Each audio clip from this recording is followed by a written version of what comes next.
جبرائیل امین بل تپوس وکړو وایي فاخبرني عن الاحسان، وایي ما ته د احسان باره کې معلومات راکړه چې احسان څه شی دی.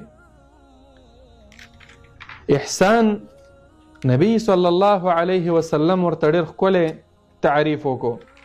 وایي الاحسان احسان دا دی ان تعبد الله، چې ته د الله بندګي کوي کانک تراه، ګویا کې چې ته الله ته ګوري.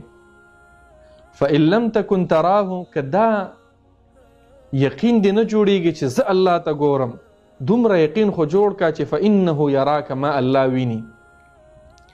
دې ته عزیزانو مراقبه م وایي.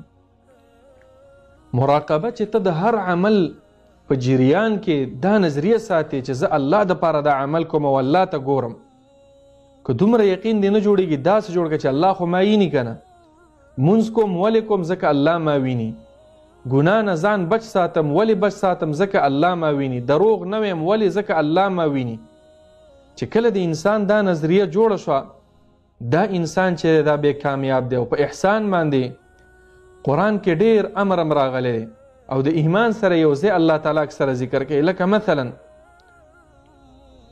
الله رب العالمین سوره مائده کې فرمایي ثم اتقوا وآمنوا ثم اتقوا واحسنوا والله يحب المحسنين. الله تعالی مینه کوي د هغه بندګانو سره چې هغه احسان کوونکي دي، داسې عبادت کوي چې دوی الله ته ګوري.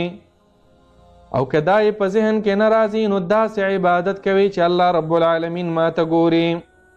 بلا من اسلم وجهه لله وهو محسن، یو سړی ایمان راوړي خو په زړه کې دا عقیده وي چې الله ما ویني، نو د دغه سړي دپاره فله اجره عند ربه.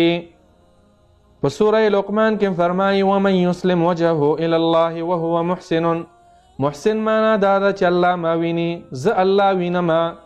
داسې عبادت وکړي. للذین احسنوا الحسنى، هغه خلک چې په دې طریقه عبادت کوي دوی دپاره جنتونه دي او زیات نعمتونه یې د دپاره.